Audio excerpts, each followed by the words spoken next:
Paz e graça, povo de Deus, povo de Deus. Tamo aí de novo. Viemos aí fazer mais um vídeo. Como é que vocês estão? Espero que estejam bem, que Deus abençoe a cada um de vocês. Vamos conversar um pouco sobre a palavra de Deus. Bom, ontem nós estávamos aqui na cidade de Bacupari, né, meus irmãos?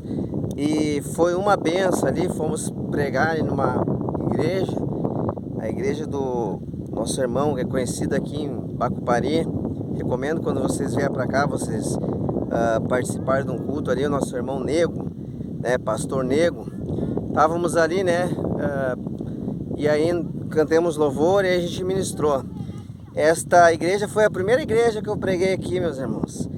Em uns 3 ou 4 anos atrás, minha primeira pregação dentro de uma igreja foi aqui na igreja desse pastor, que é conhecido como Nego, aqui no Bacupari, no Rio Grande do Sul. Tá bom? Algumas pessoas estavam curiosas para saber onde é que eu estava, então eu estou aqui na cidade de Bacupari.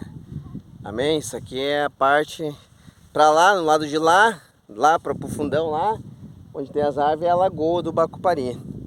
E aqui é a parte, né, onde tem essas dunas aqui. Eu trouxe a minha filha brincar um pouco ali. Mas vamos lá, vamos falar um pouco da palavra de Deus. Ontem nós estávamos falando um pouco sobre o Apocalipse, né, meus irmãos? Eu vejo muitas pessoas quando elas pegam o livro de Apocalipse, querendo fazer, achando que o Apocalipse, tu tem que pegar aqueles selos ali, onde eu estava explicando isso no culto. Eles acham que tu tem que pegar aqueles selos e botar os selos numa ordem cronológica junto com as trombetas. E eu sempre venho alertando os irmãos que não feche essa conta, tá? Se tu querer interpretar o Apocalipse assim, não feche essa conta. Ontem também ia ter um debate sobre pessoas que vão entrar no reino milenar. Muito interessante esse debate. Só que o debate foi adiado, né? Pessoas que vão entrar no reino milenar. E será que elas vão ser igreja também, aquelas pessoas ali? Algumas pessoas eles entendem que quando começa o reino milenar, todos ali que estão no reino milenar vão se convertendo e virando igreja. Mas não é bem assim, irmãos, porque o que acontece? Acontece que existe, antes de começar a última semana de Daniel, ou seja, antes de começar o Apocalipse, né? Aqueles 7 anos ali, tu vem em Apocalipse capítulo 7, que tem um selado, né? O selamento acontece, né? Então tem que selar os 144 mil, que é a igreja ali, recebendo um selo, que também é as duas testemunhas que vão profetizar por 1260 dias. Então tem que acontecer o selamento, meus irmãos, tá?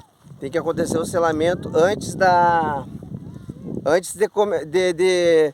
no início da última semana de Daniel. Tem que começar os selamentos, tá? E aí perdão, meus irmãos, a areia batendo no meu nariz. Então, para começar esse selamento aí, começa esse selamento para dar início à última semana de Daniel, tem que ter os selados. Como eu sempre venho falando, o que é o primeiro evento que a igreja primitiva falava que deveria acontecer para nós saber que a última semana de Daniel, aqueles 7 anos e meio, vão começar? Primeira coisa é, os 10 reis têm que se manifestar, né? Aqueles 10 reis têm que se manifestar. E aí, quando eles se manifestam, a gente entende que do meio deles vai sair o chifre pequeno, que é o homem do pecado, que Daniel fala que é o anticristo, né? O homem do pecado. Então tem que acontecer o selamento. Se não acontecer o selamento, se não acontecer os 10 reis reunidos, não tem início de última semana de Daniel. Após esse selamento acontecer, aí sim a gente vai ver que vai começar a última semana de Daniel, certo? É o que eu sempre venho falando e algumas pessoas não observam. E aí, quando começa a última semana de Daniel, os 3 primeiros anos e meio, sempre venho falando, o anticristo ainda não se manifesta na primeira metade da última semana, ou seja, nos 3 primeiros anos e meio. Ele vai se manifestar só no final, depois dos 3 anos e meio. Então, nos primeiros 3 anos e meio, nós temos as trombetas tocando ali e as 2 testemunhas profetizando. E nada pode acontecer com as 2 testemunhas, né? nada pode acontecer com elas, elas têm poder para profetizar por 3 anos e meio e nada acontece com elas no período em que elas estiverem profetizando, tá? Aí depois desses 3 anos e meio, elas têm de ser mortas, né? Acaba o testemunho delas e uma parte das 2 testemunhas foge para o deserto, ó. Foge para o deserto. Aí o último vídeo que eu fiz aqui, eu estava falando para os irmãos sobre a fuga do deserto, né? Lembra? Que as 2 testemunhas fugiram para o deserto, então elas têm que fugir para um lugar deserto. E eu venho falando, né, irmãos, por que deserto? Porque são lugares que não estão habitados ainda, né? Ou que por causa do caos que vai se tornar, né? Vai se tornar um caos muito grande. Então a gente vai ter lugares que não vão ser habitados, certo? Eu até no último vídeo que eu fiz, eu falei, eu estava aqui fazendo o último vídeo, eu falei desse deserto aqui, esse lugar aqui, né? Que é onde não tem casa aqui, né? Onde nós estamos hoje, né? No último vídeo eu falei. Então que serão lugares assim, que não tem pessoas morando, né? É que nem eu falei no último vídeo, aqui é um local onde não tem pessoas morando. A gente vê que está deserto. E nem aconteceu o toque de trombeta ainda. Vocês pararam para pensar agora? Se começasse a tocar as trombetas, né? Quando começar a tocar as trombetas, quantos desertos nós vamos ter? Quantas cidades isoladas vão ter? Agora nós já temos cidades que estão, né? Não tem habitação, não tem ninguém que mora, lugares aqui que nem aqui, né? Tu imagina o caos que vai ser depois, meus irmãos. O caos que vai ser quando começar o toque das trombetas. Aí sim, nós vamos ter uma última semana de Daniel. Quando começar a primeira, a segunda, a terceira, a quarta trombeta, nós vamos ter uma terra que vai estar desolada mesmo. A Bíblia vai dizer que achar homens vai ser como achar tesouro, né? Os homens quando começar a cair essas trombetas, né, no povo marcado pela besta, né? Porque assim, ó, deixa eu pontuar uma coisa que é interessante. Quando a gente vai para a última semana de Daniel, os 3 primeiros anos e meio, as 2 testemunhas estão profetizando, certo? E aí quando acaba o testemunho delas, elas têm de ser mortas e outras perseguidas, e essas que são perseguidas fogem para o deserto e algumas vão morrer. O local onde vai morrer muita gente é Jerusalém, né? Ali é o foco, né?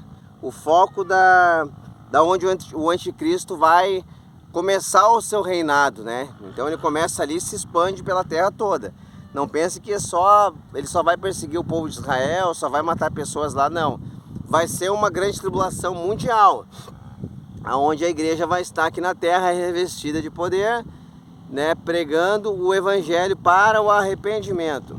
Voltando no assunto que eu estava falando ontem, até preguei ali ontem sobre as pessoas, né, irmãos, que agora vou falar para vocês assim, ó, quer ver, ó, um erro que muitos evangélicos cometem, tá? Vou aproveitar, vou falando assim, tá bom? É que vai vindo na mente assim, eu vou falando. Isso é uma coisa que eu queria falar para os irmãos. Um erro que os evangélicos cometem, e é um erro muito grande, né? Nem Armínio nem Calvino eles colocaram na equação deles as nações que iriam restar, né? Então Calvino vai dizer o quê? Que a igreja, ela vai ser só pessoas que Deus já escolheu, predestinou antes da fundação do mundo, e o restante vai para o fogo, né? Armínio já vai vir com a outra proposta. Não é assim.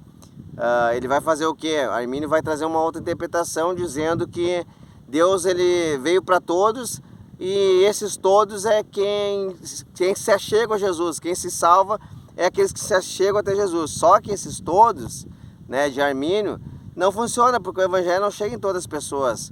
Muitas pessoas morreram sem ouvir o evangelho, então também não funcionou. Porque eles não tinham as nações, eles não colocavam as nações na visão deles, quando eles vão fazer a interpretação. Então eles cometem um grave erro ao não colocar as nações. O sol está batendo um pouco aqui no meu rosto, de repente a câmera, se vocês verem que eu não estou olhando muito para a câmera, é por conta disso, tá, meus irmãos? Então eles não tinham, nenhum dos dois colocava as nações, e a gente sabe que vai existir nações que vão entrar no reino milenar, que vão ser sobreviventes, que não vão colocar a marca da besta, tá? Então assim, ó, as duas testemunhas elas começam a pregar o arrependimento. Vamos voltar porque eu ia falar aqui, eu acabei parando para dar uma outra explicação. Esse é um costume meu de fazer, tá? Eu tô num assunto, quando vê eu paro, mas eu já volto no assunto de novo. Um erro que os evangélicos cometem, eu tenho visto muitos cometerem, é um erro assim, ó. Quem não vem pelo amor, vem pela dor. Isso eu já falei no outro vídeo, né? A pessoa vai lá e prega, ai, quem não vem pelo amor, vem pela dor. E aí, a pergunta que eu fiz, tá, mas tá na Bíblia isso aí? Não, não tá. Não tem texto nenhum dizendo isso na Bíblia. De onde é que eles tiraram uma invenção dessa? Deus falou? Não, Deus não falou. Porque se ele falasse, estava na Bíblia. Então, algumas pessoas, quando elas se... a gente vê quando algumas pessoas, elas param na fé, logo se levantam alguns profetas e vão lá e vão começar a lançar aquelas profecias, né? Deus vai te pesar tua mão se tu não voltar para a igreja. Deus vai te quebrar, vai tocar no teu filho, na tua família, vai tocar... Deus não é assim, irmãos, tá? Vou repetir, Deus não é assim, Ele não é ingrato. Ele vai lembrar o tempo que tu andou sendo fiel a Ele. Ele lembra de tudo isso aí, tá? Então Deus não é um ingrato que Ele vai sair te matando por causa que tu ficou fraco na fé.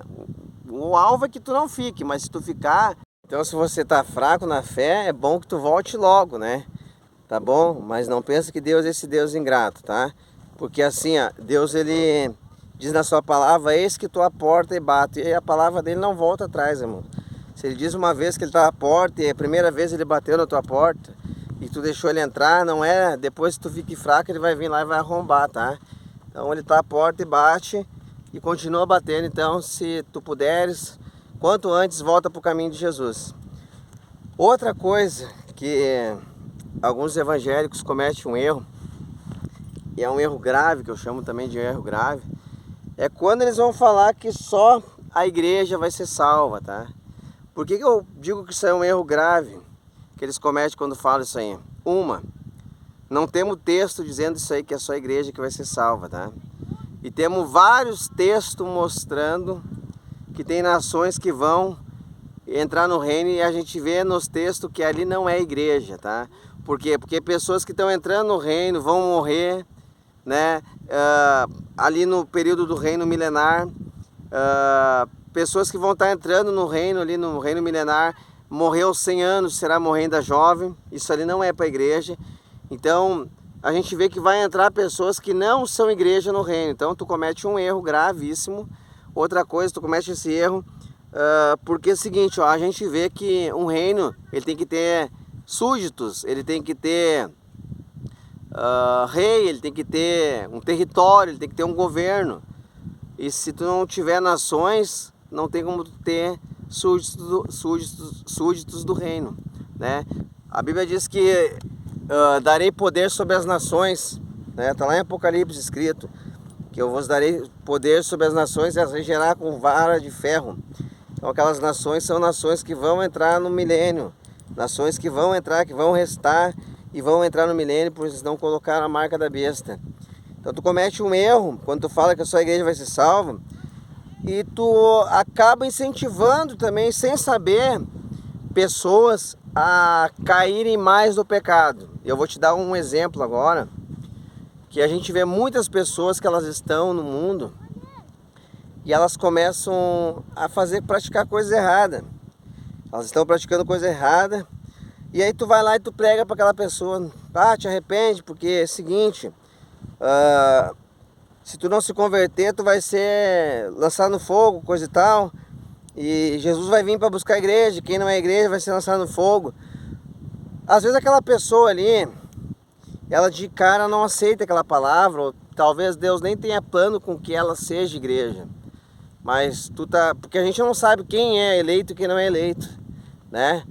Uma coisa a gente sabe, quando o cara recebe o Espírito ali, a gente já sabe que ele é um eleito, mas não significa que ele vai ser salvo, porque a salvação ele pode perder, a Bíblia tem várias condições para uma pessoa ser salva, né? Não é só a pessoa receber o Espírito, ela tem que perseverar, ela tem que continuar fiel, né? Então a salvação ela é graça, né? Não é algo que a gente não merece, mas tem uma condição que tu tem que, algumas coisas que tu tem que ainda fazer para que tu não venha perder essa salvação. Calvino vai dizer que salvação não se perde, tendo uma pá de textos aí que provam ao contrário, que quem não perseverar até o fim não vai ser salvo. Aquele que vencer de maneira nenhuma, eu riscarei seu nome do livro. Por quê? Porque se não vencer, o nome vai ser riscado. Então quando tu fala para a pessoa que se ela não se converter, ela não vai ser salva, às vezes aquela pessoa ela começa a pensar assim: poxa, o cara veio aqui e falou que se eu não me converter eu não vou ser salvo, que a salvação é só para a igreja, né? Então se é só a igreja que vai ser salva, eu já estou condenado. E se eu estou bebendo hoje tanto, e já estou condenado mesmo praticamente, pelo que me falaram, eu já estou com o pé no inferno. Então eu vou beber o dobro, né? Vou aproveitar e beber bastante, fazer bastante coisa errada, porque não tem salvação para mim. Então é um erro que tu comete. Então a falta das pessoas falar como é a dinâmica do reino acaba incentivando as pessoas a pecarem mais. Agora é diferente quando tu chega numa pessoa e tu começa a pregar o reino para ela, e tu diz assim para ela: olha, existe um reino, e nesse reino vai entrar convidados, vai entrar nações, vai entrar pessoas que nunca ouviram a palavra, mas tinham obras boas. Que para uma pessoa ser salva, não é somente a pessoa se converter. Para ela ser salva, ela tem que praticar coisas que agradam a Deus. Porque tanto a pessoa que recebe o Espírito, né, que faz parte da igreja, se ela fazer coisas que entristecem a Deus, ela vai perder a salvação. Então nós temos pessoas, né, nações, que vão entrar no reino, que não conheceram a palavra de Deus, nunca ouviram falar do Evangelho, mas elas não tinham obras más. Quando a gente fala de obras, fica até meio parecendo assim que... Mas a salvação não é por obras, né? Mas como eu expliquei no começo, né? A fé sem as obras ela é morta. Se tu acha que tu vai ser salvo e já está salvo e continuar no pecado, tu não vai ser salvo. Entende? Porque assim, isso não, essa conversa de salvação não se perde, ela não funciona. Porque a gente vê que a salvação está atrelada a algumas condições.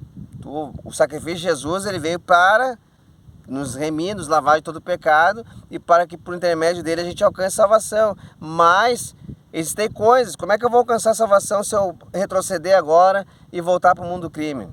Será que é possível?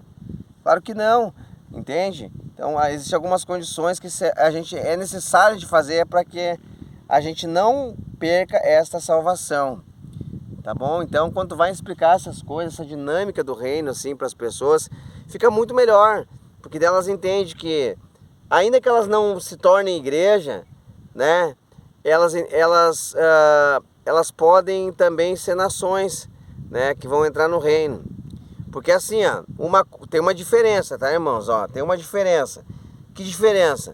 Tem uma diferença naquele que ele se converte, tá? Recebe do Espírito, prova dos bens do mundo vindouro, para uma pessoa que nunca se preventou, nunca se converteu, né?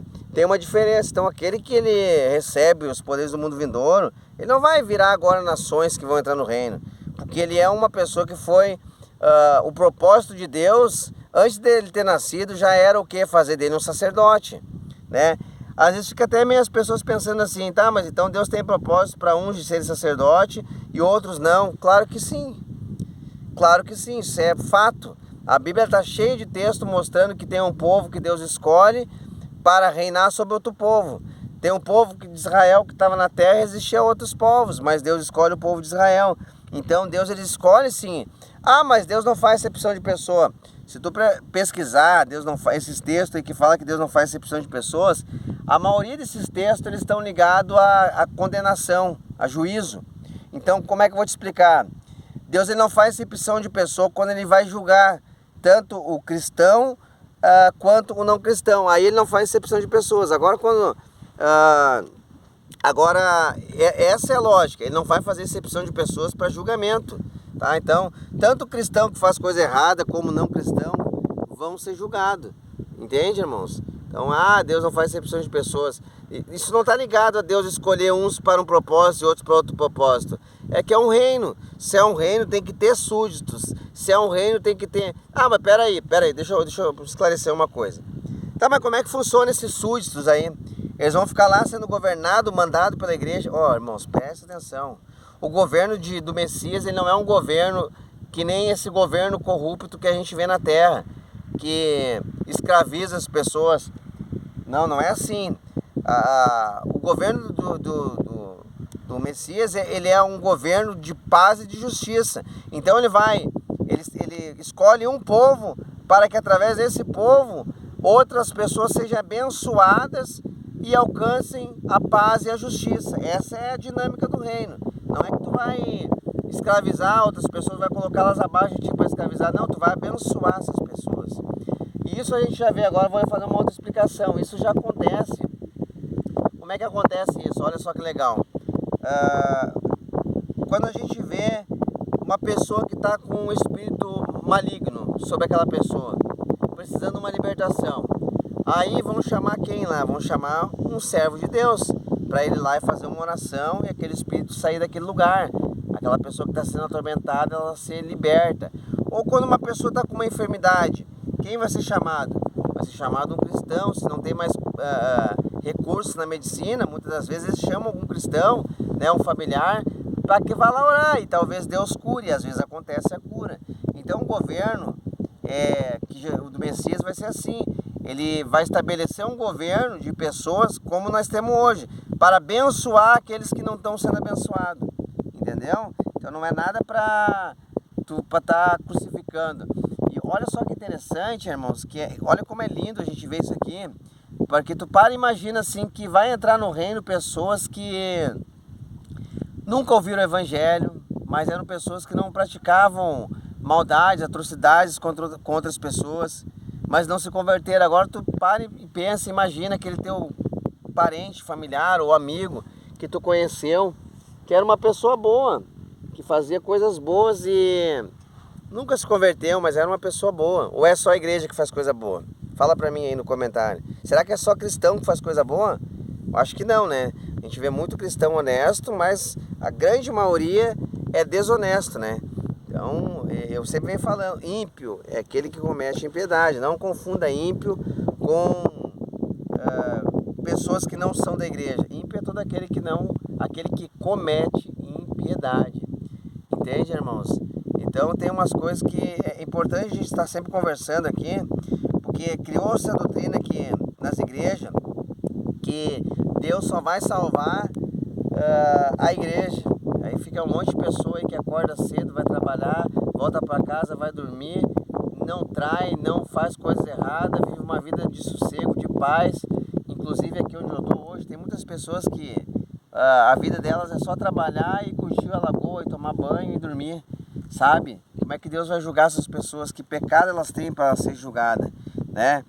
Claro que dentro dessas tem pessoas que têm pecado sim, tá? Claro, não estou dizendo que não tem pecado nenhum dentro dessas pessoas, mas existem pessoas também dentro da igreja que têm pecado. E aí? Vai tocar no fogo a igreja toda? Não, ele vai perdoar. E o pecado, irmãos, ele funciona assim, ó. Aquilo que tu te arrepende e não pratica mais, não tem poder sobre ti. Então tem muitas pessoas que são de fora da igreja, que bebiam e hoje não bebem mais, que roubavam e hoje não roubam mais. Eu conheço vários, eu vou abrir a boca para falar, vários jovens que andaram comigo, eu conheço vários que roubavam, que faziam coisas erradas e hoje não fazem mais, para a glória de Deus. Se converteram, irmão Douglas? Esses não se converteram, vários têm família hoje e não fazem nada de errado. E aí, como é que tu me explica? Deus vai condenar esses aí? Mas eles têm que se converter, tá? Mas porque eles roubavam, eles têm que se converter. Mas tem muito cristão que roubava e está dentro da igreja e não está convertido. Como é que fica isso aí? Muito cristão que roubava, fazia coisa errada, está dentro da igreja, talvez alguns até continuam roubando. Entende? Agora, essas pessoas podem se tornar igreja? Elas podem virar a igreja? porque elas entrar no reino milenário ali, se elas não colocarem a marca da besta, elas podem se tornar igreja. A Bíblia é bem clara, irmãos, em dizer que ele não bebe, é aquele que não come, não tem vida comigo, não tem vida com Cristo. E ali está sendo falado para quem? Para ímpio. Perdão, eu voltei a falar que é um costume que a gente tem, para ímpio falar que é a pessoa do mundo. Mas aquele que não bebe do sangue e não come do corpo, está falando para quem? Para a igreja? Jesus não está falando para a pessoa que está no mundo. Ah, tu que está no mundo aí que não bebe, tu não tem parte comigo. Não, ele está falando daquela que está dentro da igreja. E criou-se aí umas doutrinas, né? Na verdade não criou-se agora, tá? Mas existem pessoas que falam hoje por aí que nós não precisamos participar da ceia. Tu já viu aí no YouTube, tem alguns canais falando isso aí. Pô, mas a igreja primitiva fazia o ato da ceia. Por que não podemos participar da ceia? Se a igreja primitiva participava.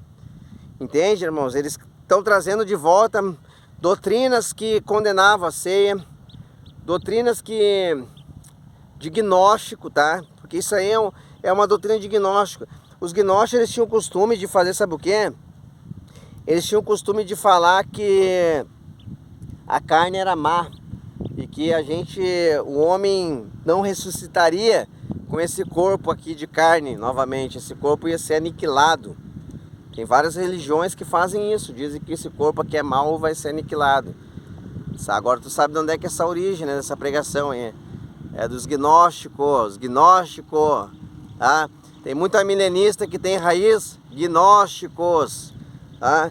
Então tem que cuidar, ver primeiro de onde é que surgiu as doutrinas, porque às vezes está pregando uma doutrina lá na igreja e achando que está pregando uma doutrina que é bíblica, e não é uma doutrina que no passado já era pregada, e era pregada por gnósticos e foi combatida várias vezes por pessoas da igreja, certo? Então a gente tem que ter esse cuidado aí. Algumas coisas eu não me lembro, porque eu queria falar mais coisas aqui no vídeo, mas eu acabo me esquecendo durante a semana, né? Que eu tenho coisas guardadas na mente ali para falar e eu acabo me esquecendo. Mas é isso aí, irmãos. Temos que ter esse cuidado aí. E eu espero que eu tenha contribuído um pouco para vocês, né? Coloquem agora tudo que eu falei. Olhem na Bíblia, procurem textos, seja que nem os cristãos de Beré. Procurem textos aí. Às vezes eu não gravo muito texto de cabeça, tá? Mas tudo que eu tô falando não é coisa da minha cabeça que a igreja primitiva pregava, tá? Talvez para ti alguma coisa aqui é novo, tá? Mas não pensa que é eu que estou trazendo esse algo novo, não, tá? Longe de mim eu trazer algo que é agora da minha cabeça, tá? Tudo que eu trago aqui, ela era pregada pelos primeiros cristãos. Clemente Roma, Inácio de Antioquia, Justino Mártir. Ah, mas os primeiros cristãos falavam das nações. Os primeiros cristãos, eles vão dizer bem claro que eles acreditavam na Jerusalém terrena, né? Eles acreditavam nela restaurada, embelezada, e que nós reinaríamos 1000 anos aqui na terra, numa Jerusalém embelezada e numa Jerusalém abençoada, né? Eu estou cuidando aqui porque tem uns rapazes que eles vêm fazer passeio, eu tenho que ficar cuidando aqui, né, irmãos? Então é um cuidado que eu tenho que ter. E vocês vão ver eles passar aqui atrás, aqui agora, hein? Passando atrás nas dunas. Então os passeios que eles fazem aqui, é legal de ver, né? Olha lá. Então os primeiros cristãos já pregavam isso aí, tá, pessoal? Não pense que é uma coisa que eu estou pregando, eu estou trazendo. Talvez para ti seja novo, talvez eu esteja trazendo algo novo para você. Mas não pense que é algo novo que nunca foi pregado, tá? Porque isso é algo que é novo talvez para você, mas já era pregado pelos primeiros cristãos. A igreja primitiva já entrava nesses assuntos aqui e acreditava como Ezequiel pregou, como Daniel pregava e como João falava, tá? Então a igreja primitiva, a base deles era a Bíblia, não era coisa da cabeça deles, tá? Não vai pensar que a igreja primitiva criou uma igreja que eles interpretavam da maneira que queria, não. Eles tinham uma visão escatológica, mas a visão deles foi aquilo que eles aprenderam direto com Pedro, com Paulo e com João, tá bom? É só tu pesquisar alguns nomes que eu vou deixar agora aqui, ó. Irineu de Leão, Inácio de Antioquia, Justino Marte, Clemente de Roma, são homens ali do primeiro século, tá? Clemente de Roma tá aí na tua Bíblia, hein? Filipenses 4, aí, um dos colaboradores do apóstolo Paulo. A gente às vezes fica pensando nesses nomes. Eu sempre gosto de falar uma coisa que é interessante e que as igrejas da atualidade não falam. Sempre as igrejas da atualidade gostam de focar no martírio, falar: ah, meus irmãos, os primeiros cristãos, eles eram homens de Deus, foram martirizados, foram mortos, jogados nas arenas, né? O testemunho deles fala por eles que eles eram homens de Deus, morreram, né, sendo perseguidos pelo Império Romano, não negaram, né? Homens não negaram a Jesus e foram mortos, né? Foca só no martírio. Daí tu chega lá e pergunta assim: tá, mas podemos saber o nome de algum? Aí muitas das vezes a pessoa não sabe o que está pregando isso aí, não estudou, mas também só está focando no martírio, só está ensinando o martírio deles. E a gente vê também Pedro, quando ele prega, né, quantas almas se convertem na pregação. A gente vê Jesus falando para os discípulos, né, para os apóstolos ali, que era para eles ir fazer discípulos, né, ir de fazer discípulos. Tu nunca parou para pensar assim, tá, mas e cadê esses discípulos? Tem o nome de algum? Cadê? Aí se tu parar e fazer uma análise, tu vai ver que existiu muitos discípulos dos apóstolos, tá bom? E eu deixo os nomes deles aí, que eu falei recentemente: Clemente de Roma, Irineu de Leão, Justino Marte, Policarpo, tá? Principalmente Irineu, principalmente o Policarpo, né? Evidências concretas aí deles ter ligação direta com os apóstolos, né? Então é interessante estudar um pouco como é que era a visão deles. Pega aí no Google, baixa um PDF, vai estudar um pouco a patrística, que é legal. A base, a regra de fé, o que tu precisa é a Bíblia, tá, irmãos? Mas é legal quando tu vai ver que tu tá enxergando a Bíblia e tem outras pessoas que enxergam a Bíblia da mesma maneira que tu tá enxergando. E isso há mais de 2000 anos atrás, essas pessoas tinham essa visão. E aí tu para hoje, tu começa a ver essas pessoas que no passado pregavam, tu para hoje, tu começa a ler a Bíblia e começar a entender coisas que eles já pregavam. Isso é maravilhoso, tá? Então é bom meditar, olhar bem para a Bíblia, falar bastante da palavra de Deus e não pare, tá, meus irmãos? Não pare de estudar, não pare de meditar. O vídeo ficou um pouco comprido, né? Mas que vocês podem olhar um pouquinho hoje, olha um pouquinho amanhã, né? Às vezes fica 20 minutos, olha 5 minutos, depois olha mais 10 minutos. Faz assim, né? Deixa o like se gostou do vídeo. Se quiser, compartilha. Se inscreve no canal. E que Deus abençoe a vida de cada um de vocês. Em nome de Jesus Cristo. Fiquem todos na paz do Senhor. Até o próximo vídeo.